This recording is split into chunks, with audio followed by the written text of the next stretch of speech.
The following program is paid for by the friends and partners of Touching Lives. So you just go ahead and play the game of sin if you want to. You just go ahead and take that step over the cliff of temptation if you want to. You go ahead and just have fun if you want to. But do yourself one big favor. Please don't say, nobody will ever know. Teaching people everywhere who Jesus is and why they need Him. This is Touching Lives with James Merritt.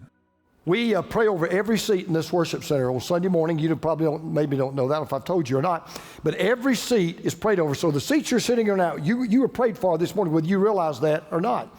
And as I was going over my section, I was praying, I was saying, Lord, there are two people especially today I want to pray for. There are some people that will be here today and they're facing temptation. I don't know what that temptation is. Maybe it's the temptation to be unfaithful to their spouse. Maybe it's the temptation to get on drugs. Maybe it's the temptation to cheat on their income taxes. I don't know what their temptation is, but whatever that temptation is, Lord, let this message be preventative medicine to keep them from taking a step that they really know they should not take. On the other hand, Lord, there are going to be people here too late for them. They've already taken the wrong path.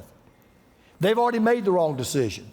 They've already gone in the wrong direction. They've already taken the wrong exit. Lord, my prayer for them is that what they'll hear today will help them take the right path and get back on the right road. So, if you don't want to do what David should not have done, and you don't want to mess up the way David messed up, I want to share with you 3 lessons we need to learn today so your lying eyes will not deceive you. Number 1, we must realize the appeal of sin. We got to realize the appeal of sin. Now, knowing David, you just got to ask this question. David, you're a man after God's own heart. You've been batting 1,000. You have obeyed God with everything that you had. You've got everything going for you. You are at the top of your world. How in the world did you get into this mess that we're about to read about? Well, we're clued in verse 1. In the spring, at the time when kings go off to war, David sent Joab out with the king's men and the whole Israelite army. They destroyed the Ammonites and they besieged Rabbah, but David remained in Jerusalem. That little word "but" is what gets David in trouble. See, back in the day, when winter would come, armies would not fight because the weather was too bad and it was too hard. And so they would kind of take a break. They'd get some R&R. Then when springtime came, that's when the war would start. That's when the battle would begin to flare up again. Well, every time the armies would go off to war, they would be led by a king. And when you read the life of David, every time the army went to battle, David was always out in front. David was always leading the charge. David's always leading the battle. David was always right where David should have been. But now, for the first time, we read these words, but David stayed behind. So David now, we know, is in the wrong place at the wrong time. Instead of being in bed, he should have been in battle. Because if David had been where David should have been, Bathsheba Gate would have never happened. We wouldn't even know this story. It would not even be in the Bible. So while his soldiers are out on the battlefield fighting, David is in his bed sleeping until this happens. One evening, David got up from his bed and walked around on the roof of the palace. From the roof, he saw a young woman bathing, and the woman was very beautiful. David has been taking this long afternoon siesta. He wakes up, he's bored, there's not a whole lot to do. So he takes a walk out on the roof of his palace, because back in the day, kings usually would put their bedrooms on the upper floor of the palace, and then they would build a patio so they could just walk right outside of their bedroom, and they would be overlooking everybody in the city because their palace was always at the highest point in the city. So David's up there minding his own business. He's looking around the entire city, and he looks down, and right below him, there's this woman bathing. And we're told that she wasn't just beautiful. The Hebrew is very exquisite and very explicit. We're told she was very, very beautiful. She was the homecoming queen. She was the winner of the Miss Jerusalem Beauty Contest. People magazine selected her as the best looking woman in Israel. She was a knockout. And David was instantly physically drawn to this beautiful woman. Now, why do you think the story tells us that? Because it's trying to tell us something right up front. Sin is very appealing. This is one of those messages a pastor really doesn't want to tell you, but he has to tell you anyway. Sin's very appealing. Sin's very attractive. Sin is very beautiful. That's the dirty little secret. You say, well, how do you know sin is so attractive? Because if it wasn't, nobody would sin. Why do you think we sin? We enjoy it. We like it. Well, David sees this woman bathing. She is beautiful. He is attracted to her. So then David asked this question. David sent someone, that is one of his servants, to find out about her. And the man said, she is Bathsheba, the daughter of Lyin, and the wife of Uriah the Hittite. Now, don't miss how she's described. That's a very important part of the story. See, this servant goes out, this David gets the servant, says, hey, go find out who that woman is. And so he goes and he comes back. And he knows he's got to tread lightly. He's got to walk on eggshells because he's a servant. He's talking to the king. And he's trying to give the king this wise word of warning, because normally in Israel, the identity of someone, that if you want to know who someone was, it was always given without any relation to their spouse, their wife, or their husband. It was always given in relation to their parents. So, for example, if you were walking down the street, you're a lady and you're walking down the street and you see this good-looking guy coming down the street, you would say, man, who's that good-looking guy over there? And they would say, oh, that's so-and-so, the son of so-and-so. Or if you were a guy walking down the street, you see this good-looking girl coming towards you, and you look at your buddy and you say, man, who is that girl? He would say, oh, that's so-and-so, the daughter of so-and-so. So this servant comes back and he says, that's Bathsheba. She is the daughter of Lyin. And then on his own he adds, she is the wife of Uriah the Hittite. Now, in other words, he's kind of sticking his toe in the water here. Okay, got to get the picture. Because what he's trying to say in a real nice way is, back off, Bubba. This woman is already married. She is already married. She already has a husband.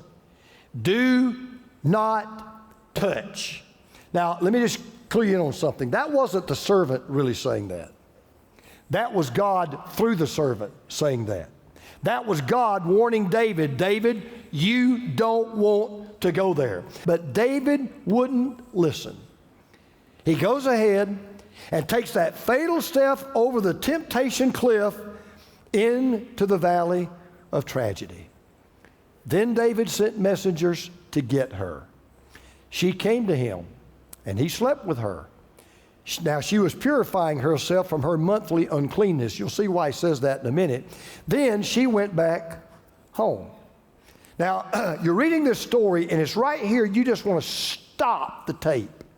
You just want to kind of interject yourself into the story, and you just want to scream at the top of your lungs, David, David, David, don't do this. David, listen.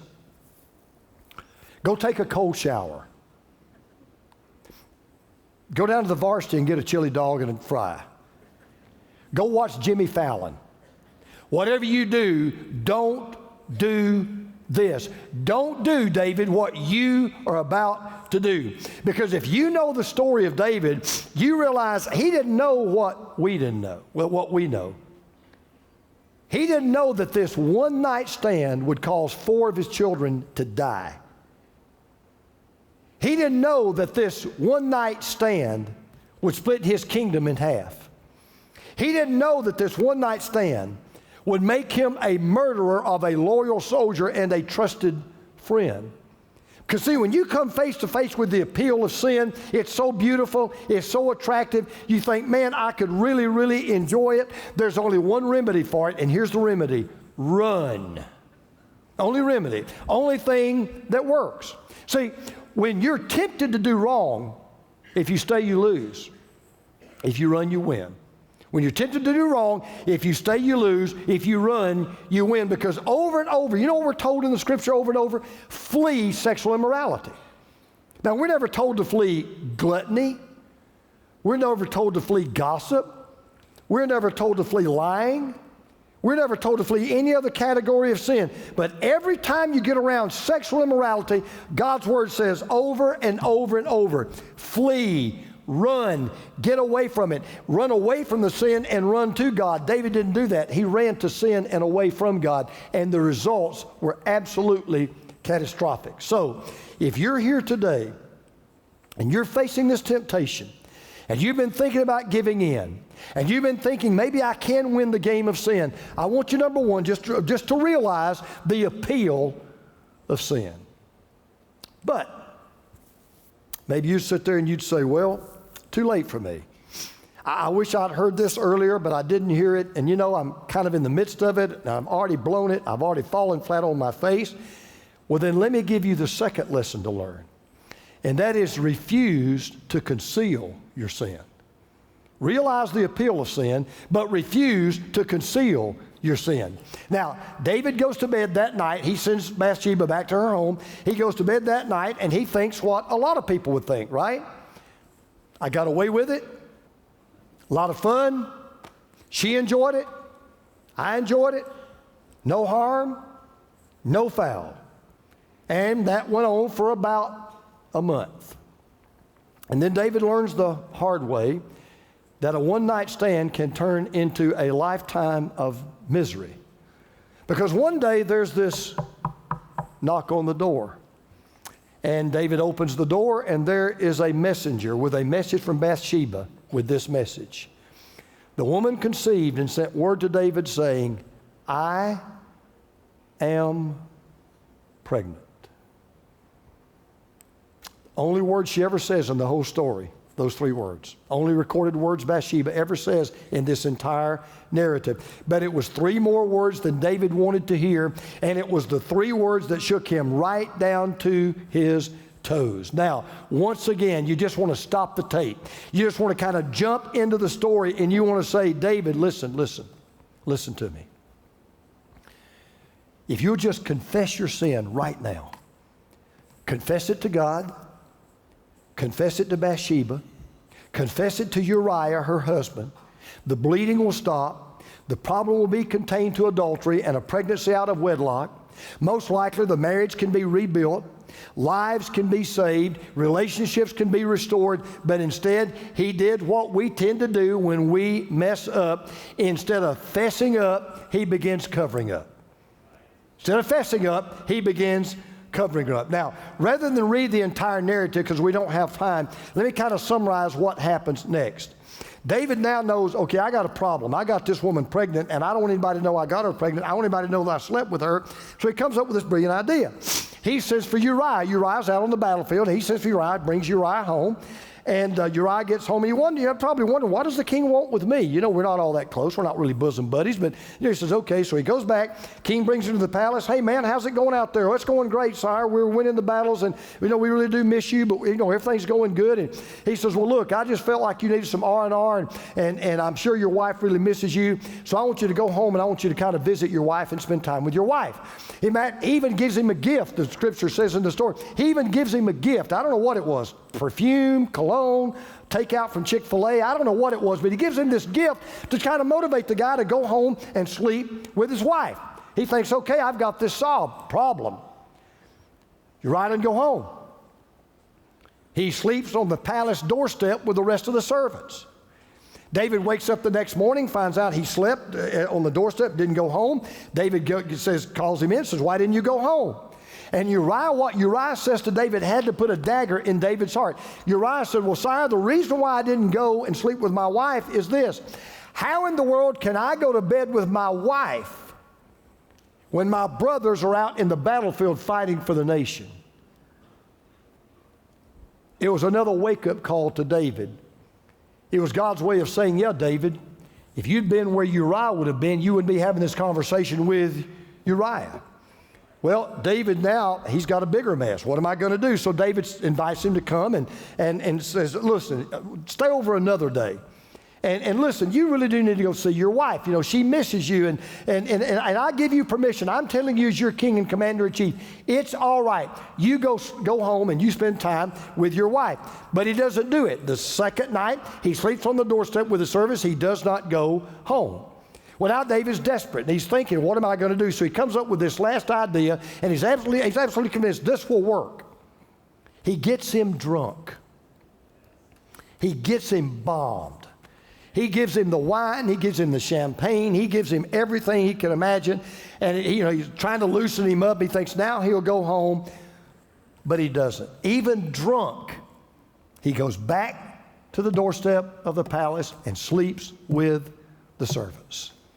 And Uriah is now proven to be a better man drunk than David was sober.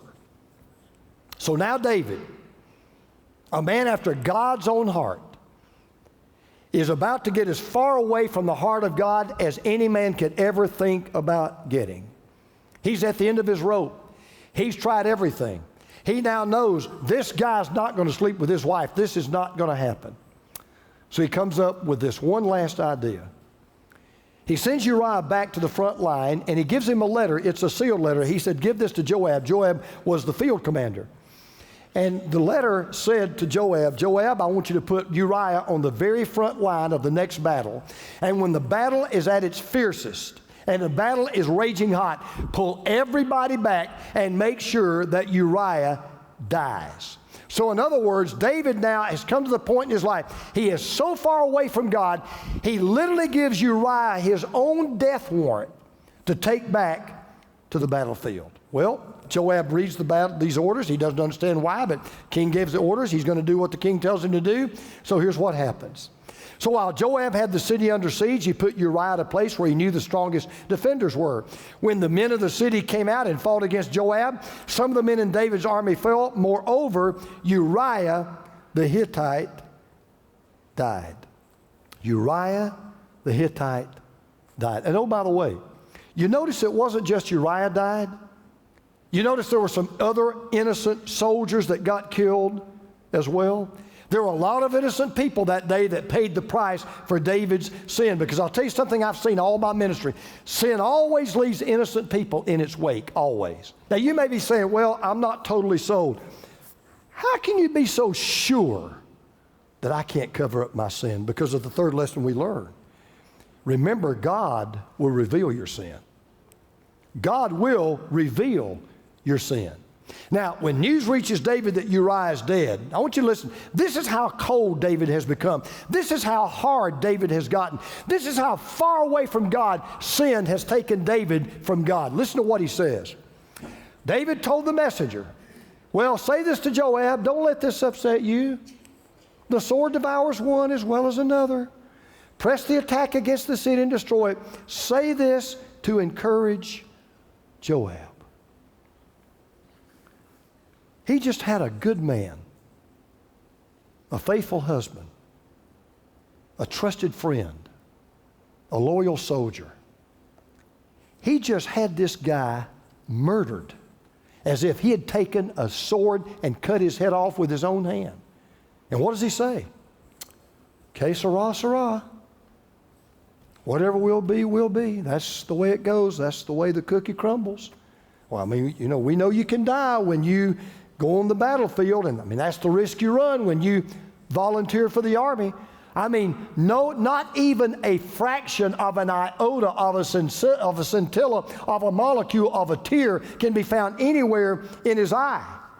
And after Bathsheba mourns, he brings her to the palace. He marries her. He thinks, now we can live happily ever after. He's convinced himself, I did it. I got away with it. Nobody's going to know. But there's this one little statement at the very end of this chapter that tells us why that not only David didn't get away with it, but that David could not get away with it, because nobody ever gets away with it. You won't get away with it. I won't get away with it. Nobody gets away with it. How do we know? Listen to this statement. After the time of mourning was over, David had her brought to his house, and she became his wife and bore him a son. But, there's that little word again, but the thing David had done displeased the Lord. So you just go ahead and play the game of sin if you want to. You just go ahead and take that step over the cliff of temptation if you want to. You go ahead and just have fun if you want to. But do yourself one big favor. Please don't say, nobody will ever know. So David's died. In fact, he's been dead for a long time. And one of his descendants, a man by the name of Abijah, he becomes the king of Judah. But he was a wicked king. And yet, God made sure that this wicked king would be followed by his son, who would be a godly king, because he wanted to keep Jerusalem strong. And when you read this story, you realize that God says to Abijah's son, I'm going to put you on the throne, not because you're a good man, not because you're going to be a good king. I'm not doing it for you. I'm not even doing it for Israel. I'm not even doing it for Jerusalem. I'm doing it for the sake of your father, David. And Abijah's son says something about his ancestor David. And it's both glad news and it's sad news. I want you to listen to what this man said. He had never met David. It was just an ancestor. Here's what he said about his great-great-great-great-grandfather. For David had done what was right in the eyes of the Lord, and had not failed to keep any of the Lord's commands all the days of his life, except in the case of Uriah the Hittite. David almost pulled it off. He almost had this basically unblemished record. Oh, except in the case of Uriah the Hittite. Imagine a man and his son are hundreds of years later, they're walking in a cemetery. And they see this tombstone, big tombstone. It's David's tombstone. And they stop and they read David's epitaph. David had done what was right in the eyes of the Lord, had not failed to keep any of the Lord's commands all the days of his life. Wouldn't it be great if he could just stop it right there? But the little boy goes, Daddy, who is Uriah the Hittite? You told me about what a great king David was, what a great man David was. So, who is Uriah the Hittite? And a dad has to tell his son how a man after God's own heart destroyed 6 out of 10 commandments in one single night. So I want to make it personal. Like a lot of us, I'm running out of runway. I don't know how much longer I'm going to be here. The Lord promises 70 years, so I got, 5 more years to go. And if God's good, maybe longer, who knows, maybe less. None of us know we're going to die, right? But I'm running out of runway. And I already realize now what we all realize, I'm not going to die perfect. But I do want to die blameless. One of these days, my grandson or my great-grandson or my great-great-grandson or daughter, whatever it may be, if the world lasts that long, maybe they'll come see Pop's grave. And I don't know exactly what will be on my epitaph. I told Teresa one thing I wanted to put on there is this: I told you I was sick. I don't know what will be on there. But I'll tell you one thing I don't want on there. I don't want that word except. Boy, James, he was a good husband. He was a good dad. He was a good pastor. Good preacher. Good Christian. Except. I'm telling you as your pastor, I want to be faithful to Jesus till my last breath. I don't want to die. I can't die perfect. But I want to die blameless. And I want to ask you today to join me in making a brand new commitment. That you would say to the Lord right now, Lord, until I draw my last breath and my heart takes its last beat, I just want to do what is right in your eyes. I don't want to fail to keep any of your commandments all the days of my life. And because of Jesus, we can do just that. To watch an extended version of today's teaching message with Dr. James Merritt, go to touchinglives.org. Years ago, there was a great tennis player named Andre Agassi, and he did these commercials for a camera company. They had the line, "Image is everything." My generation bought into that. Our generation still buys into that. It's image that counts. I beg to differ. Reputation is what other people think you are. Character is what you and God know that you are. Your character is far more important than your reputation. Your character is far more important than any image that you portray. That's why I've written this book, Character Still Counts, because it does. As a matter of fact, it counts more than anything else in life. One of these days, you'll be dead, I'll be dead, we will be gone, and our reputation really won't matter, but the only true legacy that we'll leave behind is our character. So I want to invite you to buy a copy of this book today. Go to touchinglives.org and get your copy. And don't just read it. Use it to invest your life into the lives of those that you love, the people that mean the most to you. And live every day with this message that people can see, hear, touch, and feel. Yes, my character still counts.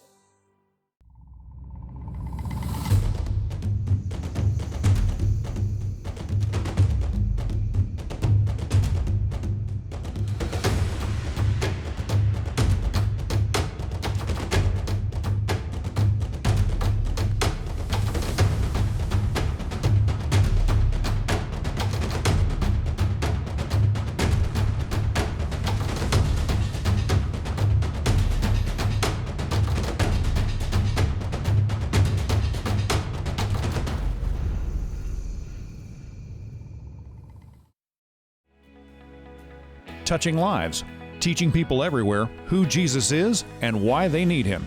This program is sponsored by Touching Lives Ministries and is made possible by the grace of God and your faithful prayers and gifts.